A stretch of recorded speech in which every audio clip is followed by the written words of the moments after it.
Oh, bright lights. Let's take our seats so we can get on to the business of listening to Dr. Sir Robert Watson. Congratulations on your recent knighthood. I'd like to just sort of talk a little bit introduce Bob. He received a PhD in chemistry from Queen Mary College in London in 1973 and has worked on atmospheric science issues, including ozone depletion, global warming since the 1980s. He's received several awards for his contributions to science, including the NAS Award for Scientific Reviewing from the National Academies. In '92, the American Association for the Advancement of Science Award for Scientific Freedom and Responsibility. And in '93, the insignia of Honorary Companion of St. Michael and St. George from the British government in 2003. Dr. Watson has worked for NASA. He was the chief scientist for the mission to Planet Earth, which I just found out coincidentally meant that he helped fund my PhD program and my postdoc, so he's had a direct influence on my personal career. He also worked as the associate director in the White House, Office of Environment. He's been with the World Bank and the British government for several years. He was also the chair of IPCC from '97 to 2002 and on the board co-chair for the Millennium Ecosystem Assessment from 2000 to 2005. And again, Watson was knighted just earlier this year for honors to the government of service, and he's currently involved in many projects. He's not really tied down to any one affiliation. He's looking at biodiversity and ecosystem services in the UK. He's also working on biodiversity issues for the IPCC, and he's doing some projects in Australia. So please welcome Dr. Watson to the stage to talk about climate change. Let's have a reality check.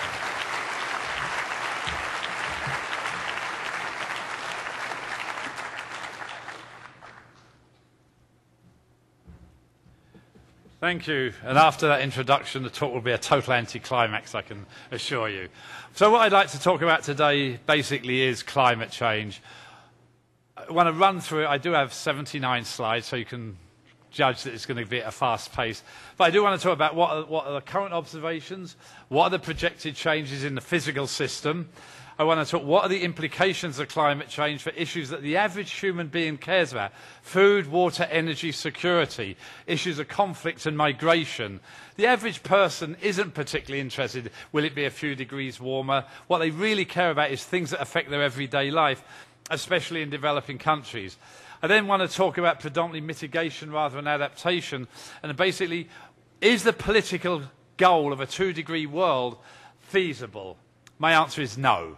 It is neither politically feasible, even though it is technologically possible. So I want to talk about sort of why are we not going to achieve a 2-degree target and what are some of the implications. And at the very end, I want to just give almost a primer on a program that's being developed now called Future Earth as a program that I think all of you in the audience need to get involved with. So the first thing to note is that climate change obviously can't be viewed in isolation of other big environmental issues. Climate change affects stratospheric ozone depletion, it affects biodiversity, it affects air quality. In turn, changes in air quality, changes in biodiversity, changes in forests, changes in land albedo, all affect the climate change. So we need to understand very much, and most of you are involved in this, what are the interrelationships, the interlinkages between climate change and these other environmental issues. But equally important is we have to understand these interlinkages to make good policy, both at the national and at the international level. And the problem is in most national governments, these issues are separated in different departments. It's true in the UK, it's true in the US, and internationally they're also separated. We have international conventions on climate change, international convention on biodiversity, one on land degradation, stratospheric ozone depletion. So we need to bring these issues together not only scientifically through multidisciplinary research and transdisciplinary research, we've got to bring them together politically much better than we are today.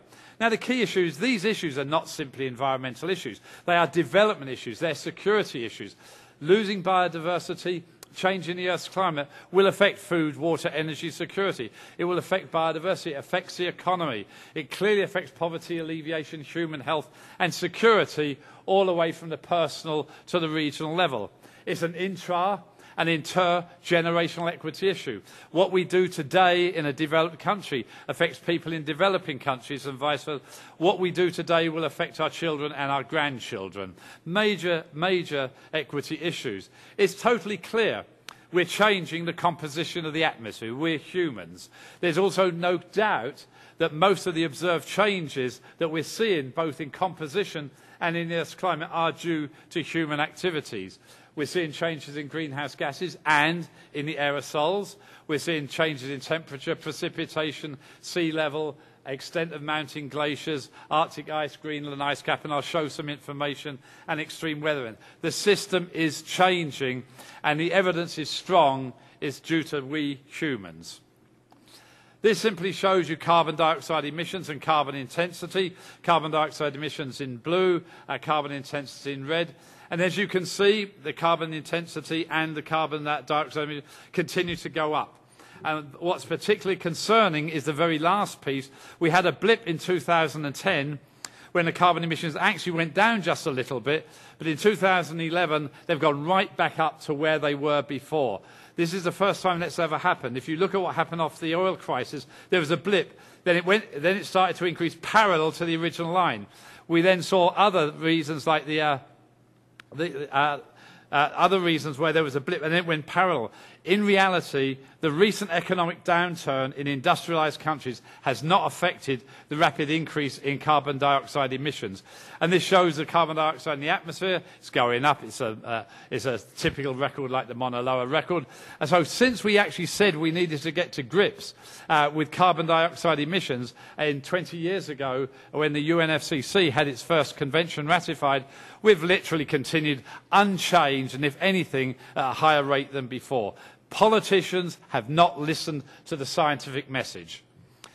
This shows you just effectively the temperature record, and effectively 2011 was the warmest year on record during a La Nina. Many people, the climate deniers, the climate skeptics, are saying, look, climate hasn't really changed in the last 10 years, you guys have got it completely wrong.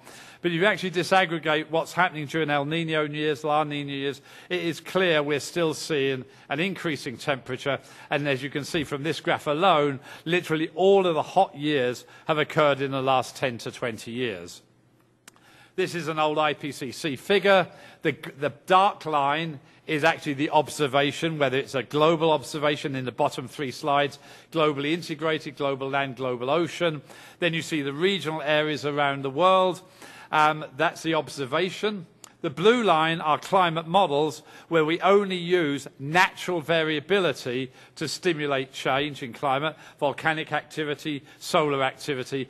And as you can see, the blue line does not simulate the black line either at the global level or at the regional level. If you then bring in not only natural phenomena, but human activities, greenhouse gases, aerosol precursors, changes in stratospheric ozone, changes in land albedo, you get the orange line, or the orange-pink line, and as you can see, both at a global and regional level, there's very good correspondence.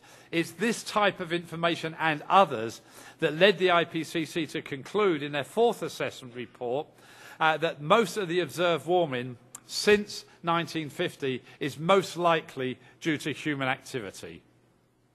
This shows you the projections effectively globally averaged, and as you can see, it doesn't matter which of those various scenarios which are viewed to be non-intervention scenarios, non-policy scenarios, it's showing effectively that in addition to the 0.8 degrees Celsius that we've seen already change, we would expect another 1.4 to 6.4 degrees with large uncertainty bars. So relative to pre-industrial, this would suggest without policy action, one would see a world that's warmer by between 2 and 7 degrees Celsius by 2100. However, globally, it's important, and it is, of course, a key issue for sea level rise, but one really needs to understand where will it change, what are the latitudes, what season, and effective land versus ocean.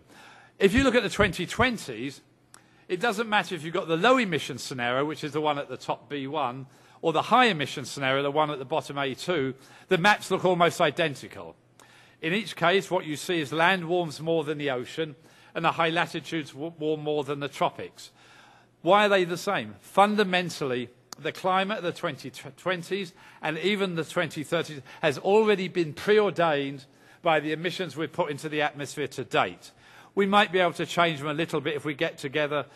We can reduce the short-lived gases, black carbon, methane, tropospheric ozone. But fundamentally, the climate of the 2020s and much of the 2030s is already preordained, which shows not only have we changed climate to date, future change is absolutely inevitable, whatever we do with greenhouse gas emissions. Therefore, we must adapt. If you look, however, at the decade of the 2090s, as you go from the low emission scenario to the high emission scenario, there's no question. There's far less change in the B1 scenario than the A2 scenario. This shows that we must try and mitigate as soon as possible in order to limit human-induced climate change. You can see if we go to the A2 scenario, the one at the bottom, you'll see in many of the land masses changing by 5 to 10 degrees Celsius. This clearly would have profound negative effects on agriculture, water, biodiversity, human health and human settlements. Precipitation, harder to project than temperature, much more variation from one climate model to another, but the general picture is that the high latitudes and parts of the equator will become wetter and the subtropics will become drier. The blue areas are where we would project it would become wetter. The brown areas are where it would become drier. As I say, there's a lot of variation from one climate model to another, but this is a general sense, and this is actually an ensemble of different climate projections.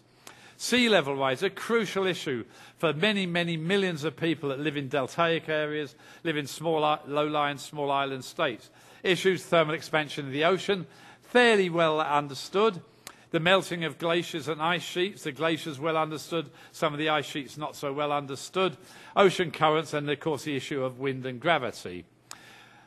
This shows you the sort of the black line and the grey shaded areas, what was projected by IPCC in 2001, and you see on the top the satellite altimeter data between 1990 and 2010, and it's clear the projections of IPCC underestimated what has actually now been observed. The next slide is an interesting one. It shows the Pacific, and what it shows is the area around Australia has these are the observations, much higher sea level rise than just off of South America and North America. In other words, it's not a globally average sea level rise. It really does depend where you are on tidal effects, gravity effects. So in the West Pacific, where many of the small island states are located, like Tuvalu, etc., one's seeing a much higher rate of sea level rise than, say, just off of that South America. So the question is, okay, what are the projections for the future? This was the fourth assessment report, which was highly criticised by many people, that it only really focused on thermal expansion of the ocean, didn't adequately look at Greenland ice sheet or Antarctica. And effectively the question is, did they underestimate the projection, and if so, how much? And of course that is a major issue for the fifth assessment report, of which the drafts are now currently out for peer review. Well, it's quite likely that we are now seeing an acceleration of loss of ice in Greenland that would contribute to sea level rise. Some parts of Antarctica are melting, others are not. Clearly, most people believe now that are experts in this field, which I'm not, that we probably will see a higher projection in the fifth assessment report than the fourth assessment report. And so the question is, what's the current best guess? It might be that by 2100, a central value of somewhere around 1 metre is a more likely one. And this shows you some of the recent publications. To the left, you see the fourth assessment report of IPCC. As you can see, it's the lowest of all of the projections. And then you see 5 different papers that are all in the peer-reviewed literature. And the average is somewhere around just over 1 metre. Very significant for many low-lying areas. And one of the crucial things we've got to note is, of course, fundamentally, once you get sea level to respond to a changing temperature, it's got a huge inertia and it doesn't slow down very quickly. And this very simply shows where one had an artificial increase in greenhouse gas concentrations for the first 70 years to 4 times pre-industrial level. The red line shows temperature. It fairly rapidly starts to stabilise. It does go up for many hundreds of years, but it goes up slowly. But the green line is sea level, and as you can see, it just monotonically increases. This is a thermal expansion only. monotonically increases for thousands of years. In other words, once you set it in motion, you can't turn it around very quickly. And it's this inertia of the climate system that is so totally different from air quality that when you get bad air quality in a city and you understand it and you get rid of the precursors of air quality, bad air quality, it turns around in days or weeks because of the short-lived nature of the pollutant. Here in climate change, which I don't think the politicians have really got to grips with, is once we've changed the Earth's climate, it's not an easy thing to turn around. This just shows you another couple of sort of hypothetical calculations. Increases in carbon dioxide, and then you've got the blue, the light blue, turquoise, red, blue, and green lines. And just artificially, an increase in carbon dioxide at 1% per year, and then a ramp down at 1% per year.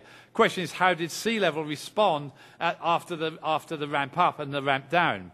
And if you look at it, that's what you see. It doesn't respond. The peak comes hundreds of years later, and it only very, very slowly responds to this rapid decrease in carbon dioxide, hypothetical, of course, carbon dioxide concentrations in the atmosphere. So the thermal inertia is a crucial issue that I'm just not sure governments have got to grips with, other than leaders of small island states. This is a recent paper by Lee that shows the accelerated loss of our ice in the Amazon Sea sector of Antarctica, clearly potentially contributing to sea level rise. This shows you what's happened this year in Greenland between July the 8th, July the 12th. Fundamentally, there was more melting in Greenland this year than ever before. More than 90% of the Greenland ice sheet was subject to melting by mid-July. And this is another way of looking at the melting season, and quite clearly, the melting in Greenland this year was completely abnormal. It's the highest ever seen.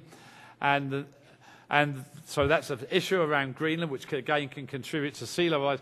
The Arctic sea ice does not, of course, when it melts, contribute to sea level rise. But this shows you a trend in Arctic sea ice from 1979 to the present day. And as you can see, a significant decrease in Arctic sea ice. And it's not simply the extent, the area, but it's also the volume, the thickness of sea ice is changing considerably.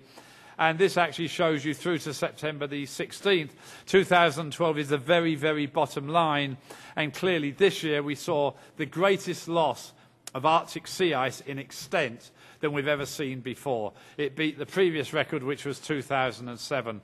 This is leading to many people to speculate how quickly will we see an ice-free Arctic in summer, not in winter, in Arctic. Will it occur by 2025? Will it occur by 2025, 2035, 2040? Different speculation, but it's quite clear that the extent and the volume of sea ice is changing quite rapidly.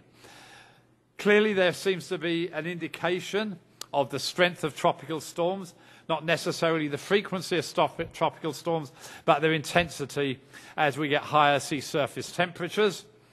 And indeed, this is what theory would suggest. And so what we're seeing is a prediction of a doubling in the frequency of Category 4 and 5 Atlantic storms over the next century. Well, I mean, the Hurricane Sandy was only a tropical storm by the time it hit New York, so it wasn't even a genuine hurricane. And one saw the devastation that was caused, especially around New York and much of the east coast of the USA, even with a strong tropical storm. So a significant increase in not in the frequency, this one does say frequency, but the intensity is a real issue, basically. So heat waves. Well, there was one in Chicago in the early 1990s and several hundred people died. There was one in Europe in 2003. The estimate was somewhere between 20 and 50,000 people died of heat stress. There was also a significant heat wave in 2010. You can't blame any one of these heat waves necessarily on human-induced climate change, but what you can say is these types of extreme events will expect to become more frequent in the future. So in many respects, it's not the change in mean climate that may be the most important. It's the change in the extremes, whether it's in temperature, precipitation. So why do we care? Clearly, the physical climate system is changing. Well, biodiversity could be significantly adversely affected, and I've got a couple of slides on that. I've spent most of my last 5 years working on agriculture and biodiversity, not working on climate change. clear issue of a decrease in agricultural productivity, which we already see in the first signs in the tropics and subtropics, the very area where people go to bed hungry every night.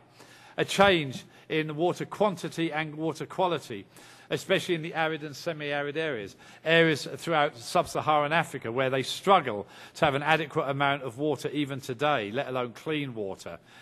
Increased incidence of vector-borne diseases, water-borne diseases, heat stress mortality, etc.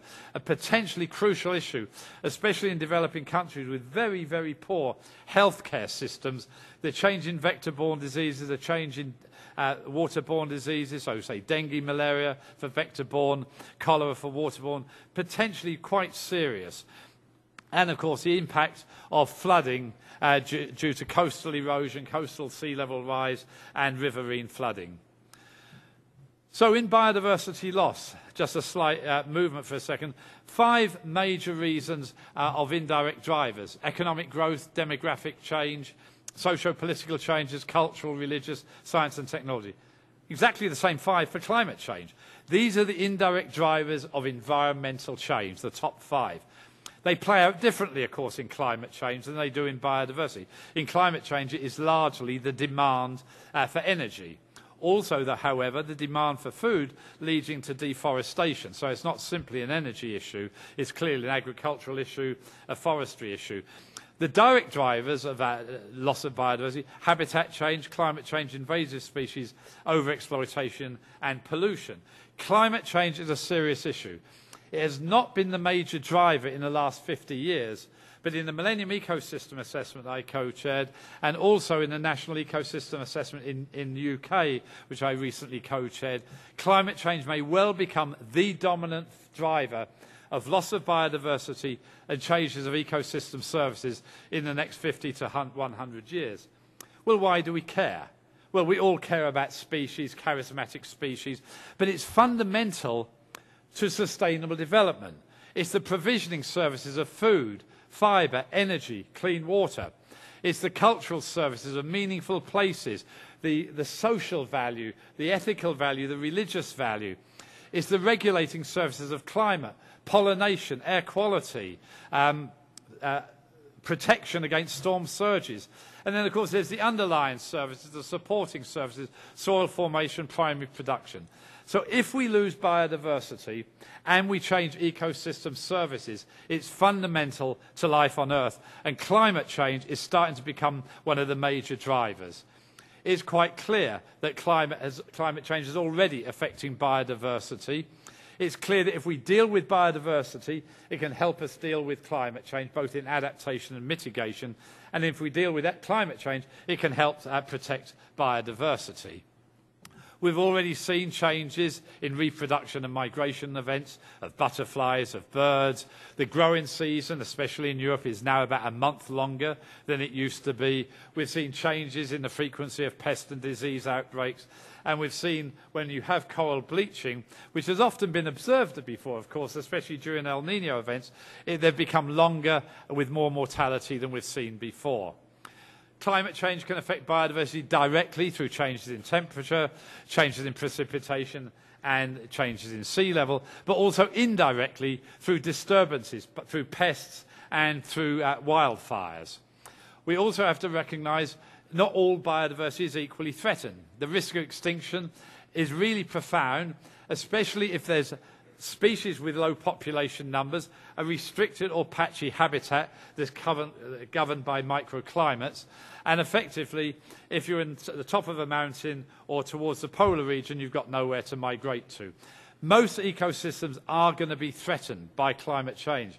Potentially the worst affected are coral reefs, mangroves, cloud forests, and those at high altitude and high latitude. And so the changes are unavoidable. So when people say we've got to stop the loss of biodiversity by 2010, which is what they did say, and now by 2020, it's absolutely impossible. Not only are all of the drivers of biodiversity changing, but climate change is going to continue to change for the next 50 to 100 years, and therefore it will be a very significant threat. As we move above 2 degrees Celsius, the adverse effects become more pronounced. And there's a paper in the literature that may actually be wrong. It suggests for every 1 degree Celsius rise in temperature, eventually 10% of species will become extinct. Therefore, for a 5 degrees Celsius rise, which I believe we're on the course for, it could be a loss of 50%. Even if it's wrong by a factor of 2, it's still profound. If it's wrong by a factor of 4, it's still profound. So even if that calculation is wrong by a significant amount, it's still a very, very serious issue.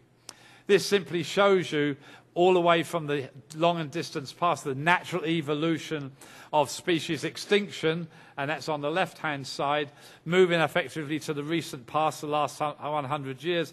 And as you can see, we're now currently losing species at somewhere between 100 and 500 times the rate we were. And the projection from the Millennium Ecosystem Assessment is over the next half century to 1 century, it will increase by another factor of 10 to another factor of 100. In other words, we have a serious problem on our hands. But it's not only a change in climate, it's a change in ocean acidification. CO2, of course, is one of the major drivers, the major driver for human-induced climate change. But it also, as we've now recognised in the last 4, 5, 10 years, we're changing ocean acidification. The pH is changing significantly with a significant potential threat, especially to shellfish, coral systems, but potentially fisheries as a whole. I would argue that the uncertainties are higher associated with ocean acidification than they are with climate change. But this is a very serious issue. A recent paper has suggested that effectively, if you go much above where we are today, there will be long-term effects on reefs. If you get to 450, which I'm sure we're going to pass quite easily fairly soon, reefs will stop growing. And if we get to 550, this calculation suggests, and this evidence suggests, coral reefs will start dissolving. So clearly, we need to look at the CO2 issue, not only because of human-induced climate change, but potentially a serious issue for ocean acidification. And so when we call for a 2-degree world, which you would need to stop CO2 rising much above 400, 450, very consistent, if you want to protect coral reefs, that's about the same level you would also have to try and limit CO2 at. Agriculture, and I'm not going to speak in a... This is a projection from IFPRI, the International Food Policy Research Institute of the Consultative Group of International Research. It's housed in Washington, D.C. They looked at irrigated rice. They used an NCAR model for this, and it's very, very high resolution. They looked at what areas would actually would you lose rice production and what areas would you gain. Overall, they estimated the global production would decrease by 27% relative to 1990 by 2050. For rain-fed rice, a 13% decrease. For irrigated wheat, a 42% decrease. And for rain-fed wheat, a 28% decrease. At the very, very time that we need more food production. And the next slide shows you the blue or turquoise is the production today.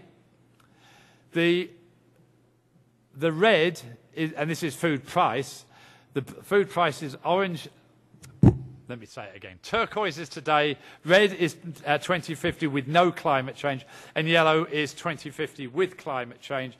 And what you can see is human-induced climate change is projected to add significantly to the cost of wheat, rice, maize, soybeans, and other grains. This is a major issue for feeding the world. We're not going to have the production we need without some significant change in the way we produce our food.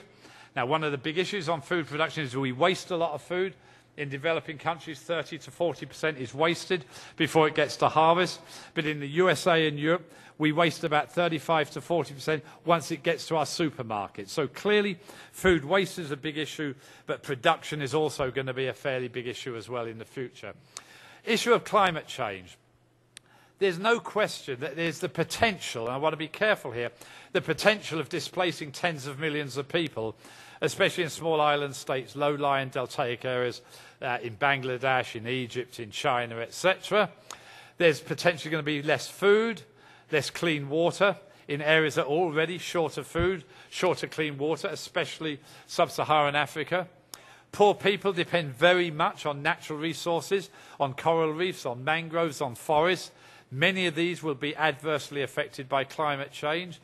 There will be, as I've already said, potentially an increase in disease, especially in those countries that don't have good healthcare facilities, and there could well be an increase in severe weather events.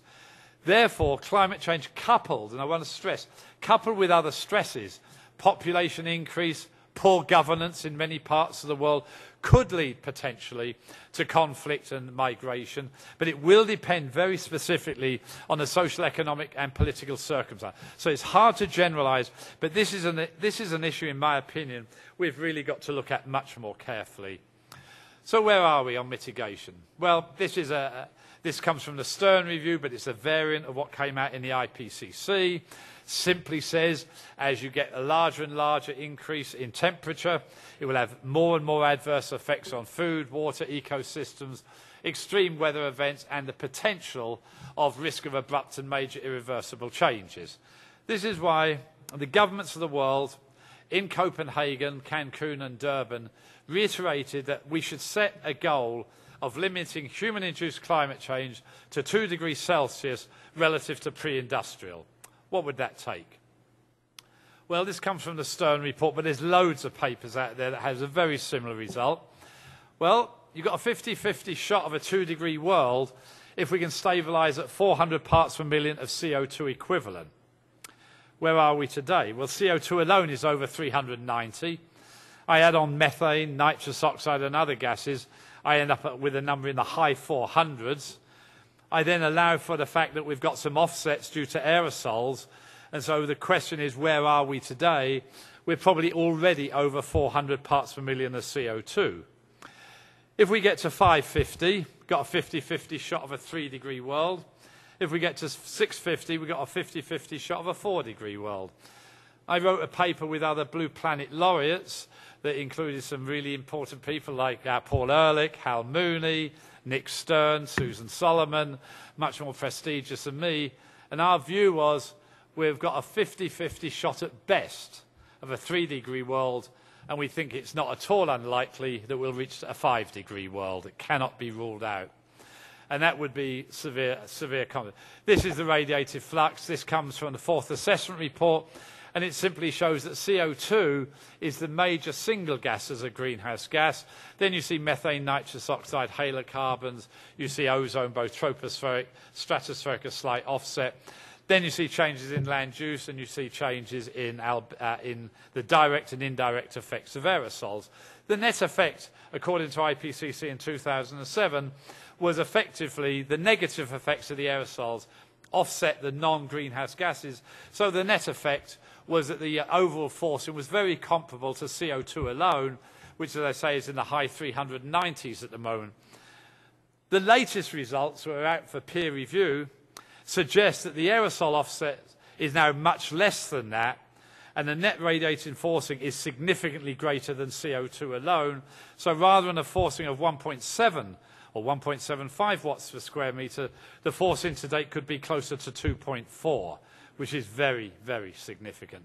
And that, I think, is going to have to be explained in the next IPCC report, the 5th report, which is out for peer review. This actually says, OK, if you wanted to meet a 2-degree world, this is a UNEP report, what would it take? The very top dashed line, I hate the term, is business as usual. Where would we be in 2020 if we don't get to grips with our policies? And it suggests we'd be around 56 gigatons per year.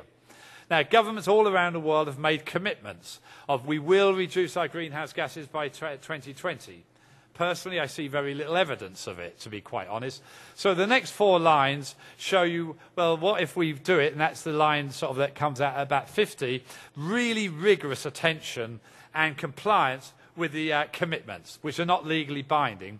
So we drop from something like 58, I should have said 58, 58, down to 50. But most people don't believe they'll all be committed, so you end up with case 1 rather than case 4.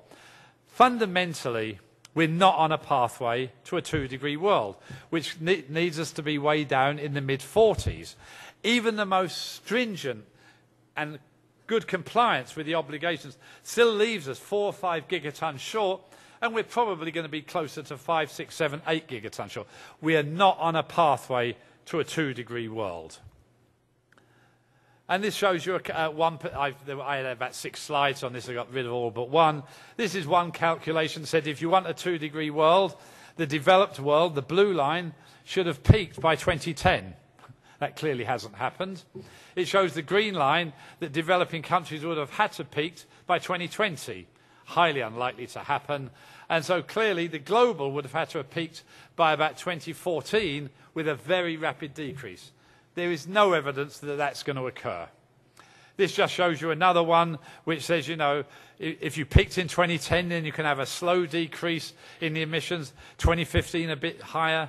If you wait to 2025, the very last peak, you have to come down in such a way that you need negative emissions by 2040. I do not believe we're going to have negative emissions of carbon dioxide by 2040, whatever the technologists tell me. And so we've got a problem. So where is the problem? Well, you've already seen this. I started with this slide. CO2 emissions are going up at an incredible rate. They went up at 5.9% in 2010 relative to 2009. It was a one-year blip. Up till then, it had been going at 3.2% in the first half of this century.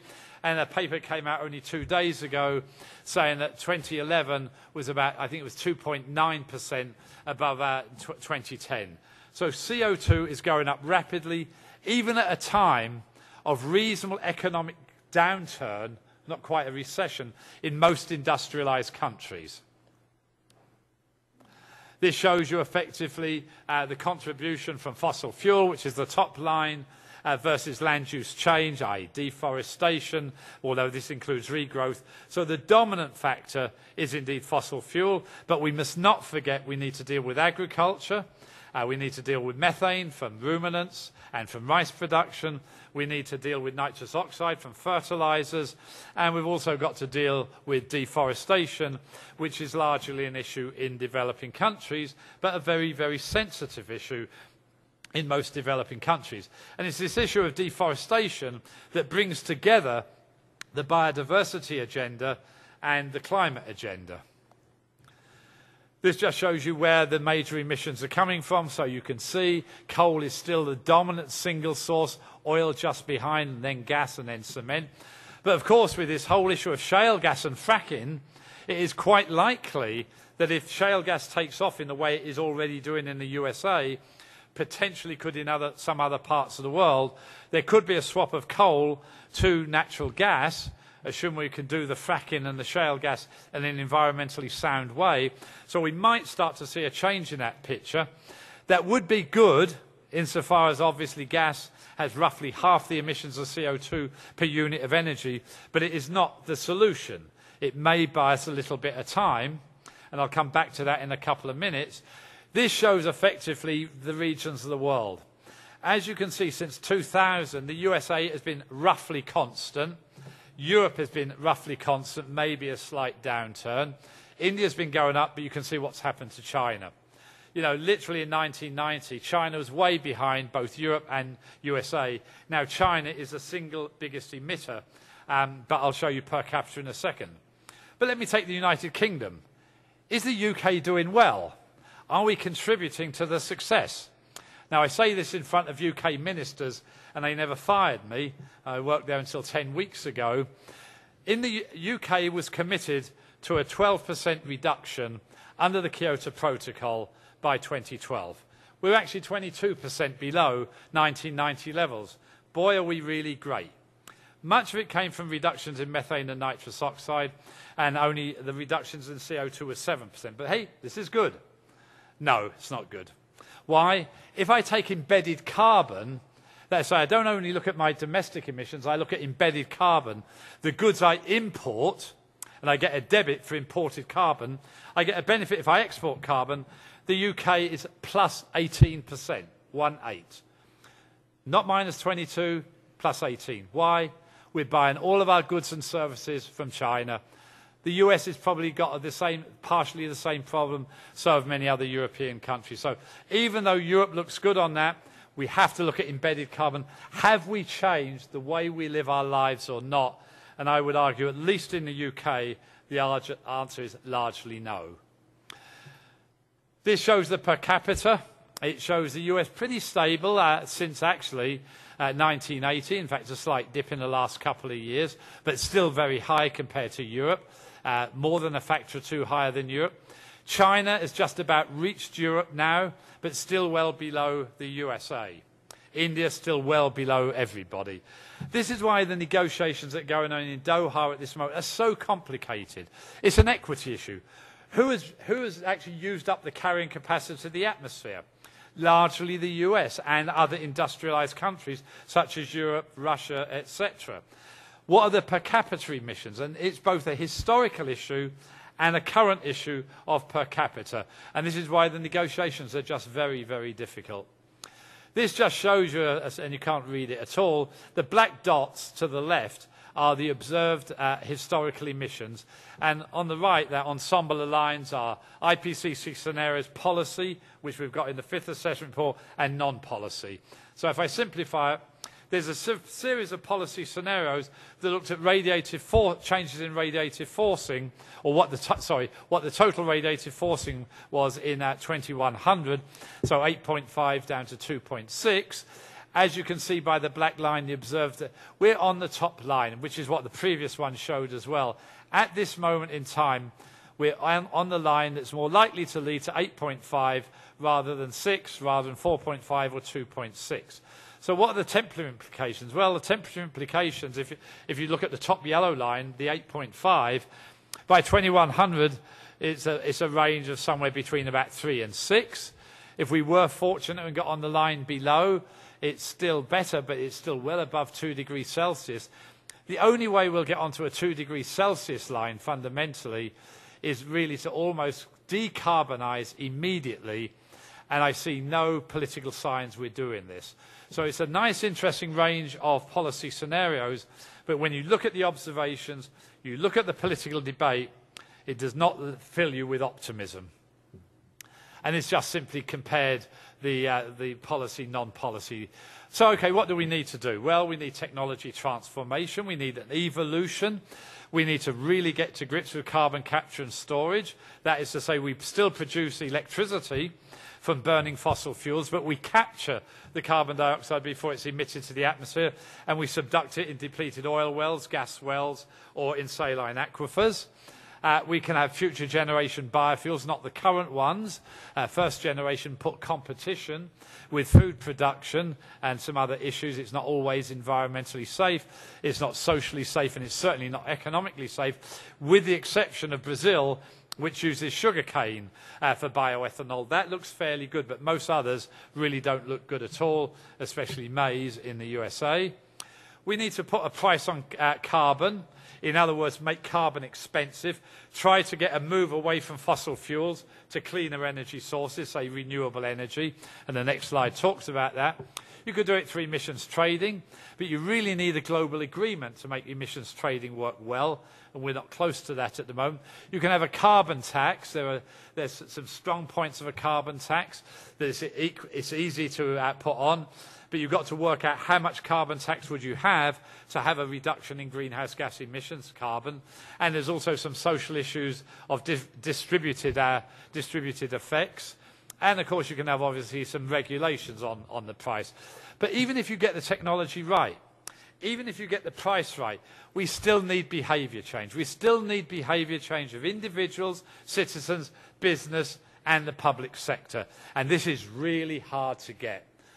Behaviour change is essential. And, again, there's a real lack of change. Again, in the UK, only 50% of houses have adequate attic insulation, even with financial incentive programs, and it pays back between 1 and 2 years. So somehow the public haven't got the issue that they themselves at the individual level can help to address this serious issue. At the technological level, yeah, efficient production and use of energy. We need to go away from move towards IGCC, integrated gasification combined cycle. We need to have more efficient vehicles. Hybrids are a good start. Electric cars, but the electric mustn't be fossil fuel generated. Of course, better use of mass transit, fairly good in the United Kingdom and Europe, not particularly good in the United States. Good urban planning, better buildings, better industries. Fuel shift coal to gas. This is where shale gas and fracking is likely to take place. Renewable energy, wind power, solar power, bioenergy, hydropower. Tidal power could be important. Wave power could be important. I don't have them on the slide, but they've got to be given serious consideration. Carbon capture and storage, I think, is going to be critical, to be honest. I personally believe nuclear power is critical, and I'm a little concerned about what happened in Japan and the reaction against nuclear in Japan itself and in Germany. It was a very old power plant. It got nailed by a tsunami, and there's some lessons to be learned. So we need safe nuclear power, and then, as I've already said, we need to deal with forests and agriculture. I find it very hard to believe we'll have an efficient low-carbon system without either carbon capture and storage and or nuclear or both. I'm not optimistic like Greenpeace that we can do all of this with renewable energy itself. I do believe we're going to need to look at all of these.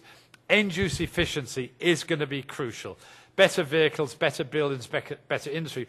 But we've also got to produce our energy in a much more low-carbon manner.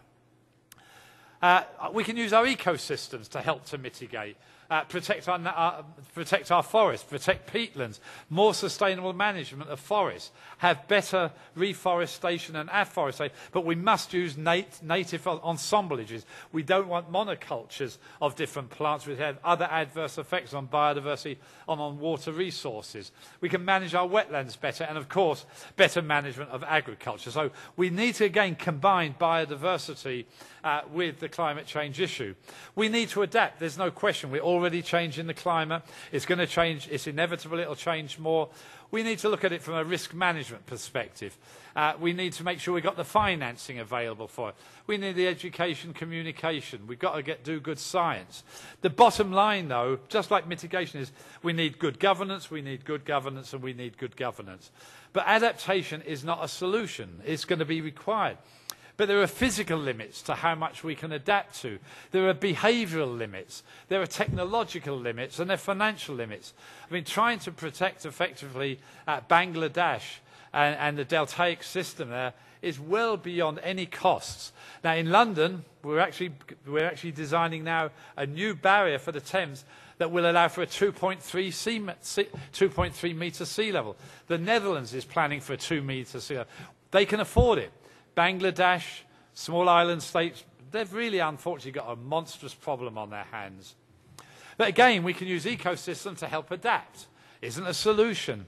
Rather than building sort of seawalls, let's protect our coastal wetlands, our mangroves, our coral reefs. That will help to protect those coastal communities from erosion, from sea level rise. Let's make sure that we really work with our wetlands, maintain our floodplains. That will help with water quantity, flow, and the quality, basically. The restoration of forests will actually make them much more resilient to climate change and therefore help on water flow, etc. So again, linking the biodiversity issue with the climate issue, I think, is a very high priority. What do we need? Well, we need a post-Kyoto framework, we need a long-term goal, we need an action from all major emitters, recognising differentiated responsibility, that industrialised countries do need to do more in the short term, but countries such as India, China, Mexico will also have to do stuff. We need technology evolution, we need to adapt. It is not just an energy issue, as I said, we've got to look at our forests, our agricultural system, and we need to bring in the whole issue of aviation and maritime. There's some things we could potentially do in the short term by looking at the short-term climate forces, things like black carbon, tropospheric ozone. If we could get to grips with those, and the black carbon's a major issue for human health, so is urban tropospheric ozone. If we can get to grips with these issues, you could have a slight effect in the next few decades. So there's a political movement afoot, a scientific and political movement, to try and actually get a better understanding of black carbon, tropospheric ozone, even methane, and see if we could get regulations on those in the short term. Geoengineering, whether it's solar radiation management or carbon management, my argument on this is it's the second best. I would argue we should go for a low-carbon economy. I'm concerned that if we put too many eggs in the basket of geoengineering, it will take our mind and our financing off a low-carbon economy. But we need to do the research. We need to do more theoretical modelling of whether or not you can change radiation balance in the troposphere, stratosphere, or even in outer space. That one I don't like personally. Or can we change our the carbon management, whether it is through effectively uptake into the oceans through seeding, although the question is whether it would work. So my argument on geoengineering is we've screwed up the planet by not understanding the planet. To be honest, it's a little bit unwise of us to think we can geoengineer it. However, I do believe it's a very active area for more research as a potential backup, or in the extreme to complement the low-carbon economy. I want to spend the last 2 minutes by saying this is something you should all get involved in. It's an advert for a town hall meeting tomorrow. Future Earth is a major program that's just starting on global sustainability. It will integrate intellectually the big programs that many of you know about, the World Climate Change Research Programme, IGBP, IHDP, International Human Dimension, Diversitas, which is a biodiversity program, and the Earth System Science programs. So the idea is to try and integrate these, recognizing every challenge we've got is multidisciplinary. We need the social scientists to work with the natural scientists, the biologists to work with the climate specialists, the atmospheric dynamicists, etc. But it also has to be transdisciplinary, which I'll quickly mention. The broad conceptual framework is nice and simple. What drives change? How does the global environment respond to human and natural drivers, so both human and natural, and what are the impacts on human well-being? So the three things linked, very similar to the conceptual framework, the Millennium Ecosystem. And the key in the middle is, how do we become sustainable? What are the transformation processes that are technological, economic, socio-political? So the whole idea is, how do we transform society to become more sustainable? It should work at the local, national, regional and global level. The three research themes, therefore, are transformation, understanding a dynamic planet, and how do we develop. So it's bringing together environmental issues with development issues. So the dynamic planet is, how does the Earth system work? How are we interacting with the system? Are there thresholds? Are there risks? The development issue is, okay, what's the interface between our pathway for development and the key issues of food, water, security, human health, energy, and the whole issue of biodiversity? And the transformation, as I've simply said, is, how do we understand transformation? What are the human values? What are our ideals? What are the technologies? What sort of economic system would we need? How do we govern the planet? How do we govern it from the local town all the way to a national level and the international level? And all of this is to say that we are the last part, sorry, before the final advert, is fundamental. It's got to be co-designed. This must not just be designed by scientists. We've got to bring together the users, the governments, the private sector, the NGOs, civil society. What are the challenges? They'll vary from sub-Saharan Africa to North America to Europe to Latin America. What do the users believe are crucial at the local scale to the global scale? So this shows you very simply the governance structure, strongly driven by world-class science, but also informed by the information needs. And there will be a town hall meeting, 12:30 to 1:30 in Moscone West, 2005, moderated by the President-elect of the AGU, Margaret Leinen, and there's a series of there, including myself. But coming back to the main talk, the conclusions. We are not on a pathway to a 2-degree world, much more likely 3 to 5. It's not just, climate change is not just an energy issue, but it's the way we manage our land. We've got a major challenge of producing the food we need for 9 billion people by 2050, while simultaneously reducing emissions from agriculture. We absolutely need governance reform from the national to the global level. Vested interests in certain parts of industry are controlling the debate. We've got to get through governance and vested interests. We've got to eliminate perverse subsidies in transportation, energy and agriculture. They do little for the federal treasury and they adversely affect the environment. We need to incentivize new policies to get them to penetrate the marketplace, some of the new renewable energy policies. We clearly need an Apollo-scale project on things such as carbon capture and storage. No single country should go it alone. We need Europe to work together with the US, Japan, China, and the private sector for the technologies we need for tomorrow. It's quite clear. There are cost-effective and equitable solutions to climate change, but we need moral leadership, political will. They both seem to be a little bit in short supply at the moment, and it will require substantial changes in policies, practice, and technologies, and they're not currently underway. Thank you.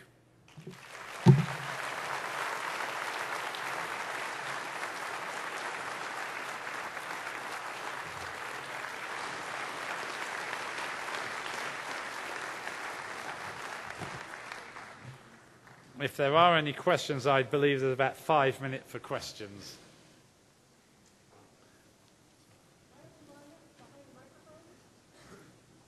If there is a question, the comment was, could you line up behind the microphone? Okay, I see someone over there. The light's blinding me, but I think there's someone over there.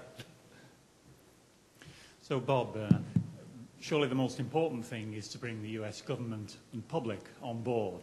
Apart from getting you onto primetime television, do you have any suggestions how that might happen? We've clearly got to get the US, but we need all of the major emitters. Without the US, China and India are not going to move. So it's a stalemate at the moment. There's also a stalemate around the financing issue. So absolutely we've got to have the US on board.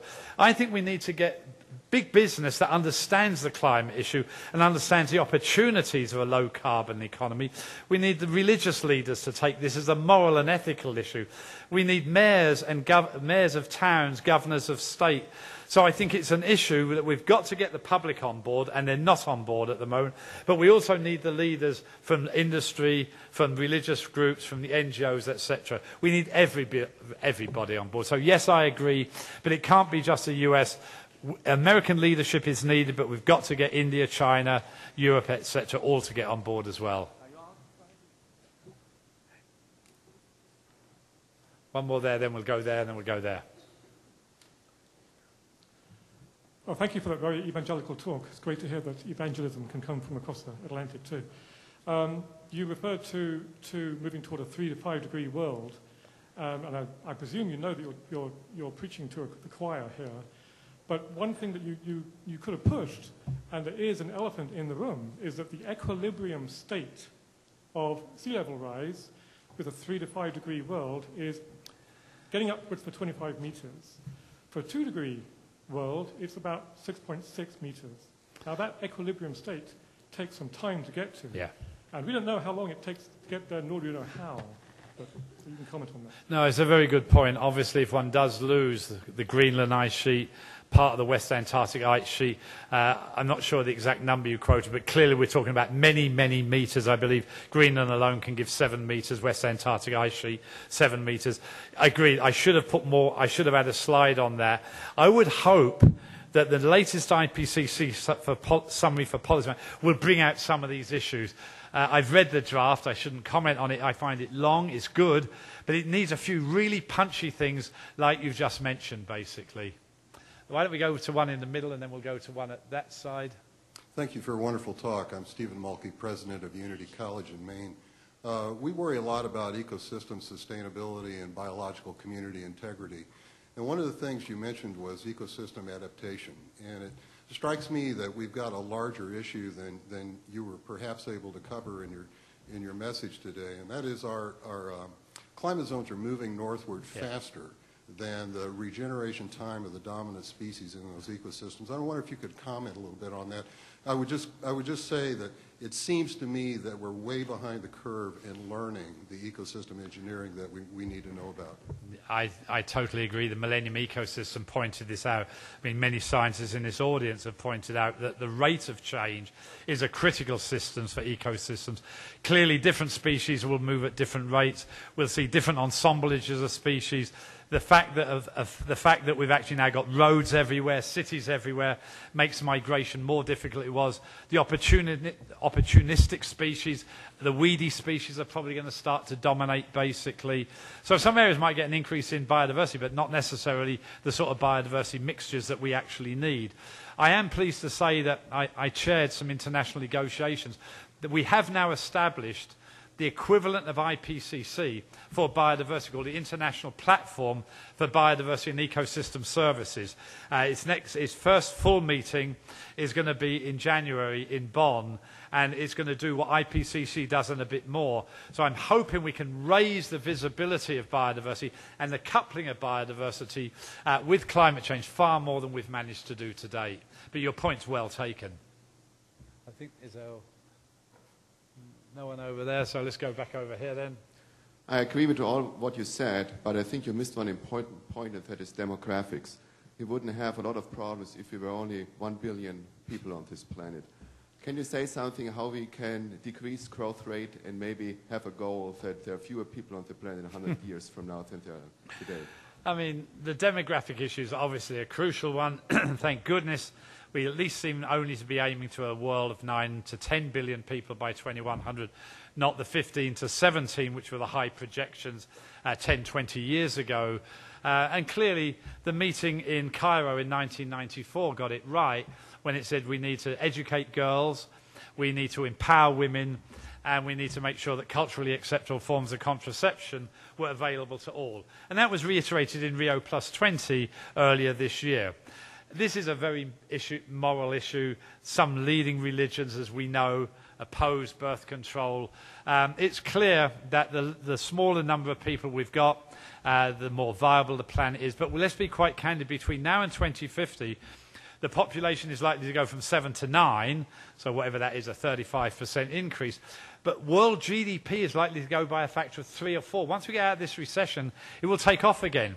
So it's not just the number of people, it's their ability to buy goods and services, the ability to buy food, the ability to purchase energy, the ability to consume water or use water. So what we've got to do is rethink the whole way we produce goods and we use goods. So we've got to have sustainable consumption and production where we use the materials we've got in a much more viable way. I do not have any suggestions how to decrease the population. I would simply say that demographic change is important, but also is the ability to consume that probably dominates it.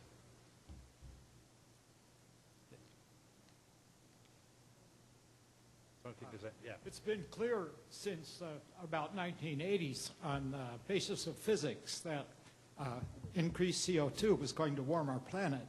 But it wasn't until the third assessment that this was clearly put by the IPCC. Could you comment about why the IPCC was so slow, or foot-dragging, I might say?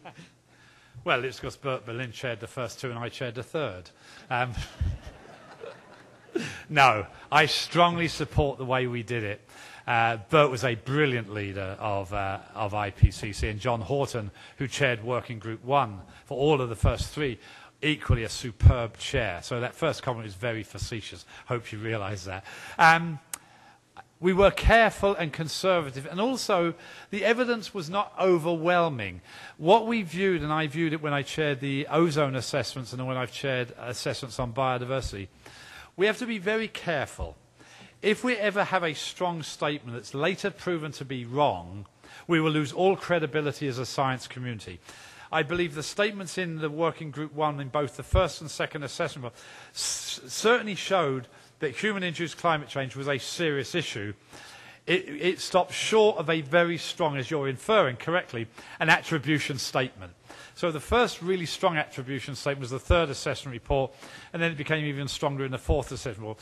But basically, I think if you read those first two assessment reports, it clearly showed that we were very, very worried about human-induced climate change. But we had to weigh how good was the evidence to make a strong attribution statement. And it wasn't until the third one, and we got some criticism even on that we thought we could make it, basically. I think we should always be slightly on the side of being conservative.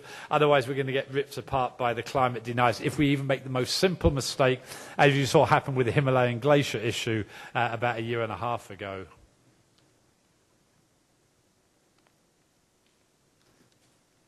Thank you, Sir Robert, for a fascinating and morally upsetting talk. I think one of the major issues, or the major issue, is really political.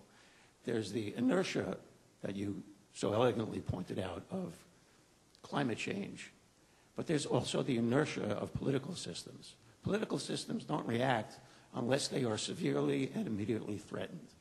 So I'll leave you with the words of Sir Winston Churchill. The United States always does the right thing after exhausting all the other alternatives. Thank you. Yes, in fact, I should have used the slide. I've used it many times, and I agree completely with that sentiment. This time, of course, it's not only the US, it's literally the whole world. And the challenge is, how do you bring the US on board and at the same time bring China? I think China would move if indeed the US moved. I think India probably has more equity concerns than China at the moment, but we need all the major emitters, there's no question, and we need to do it now. We have no choice. But thank you very much.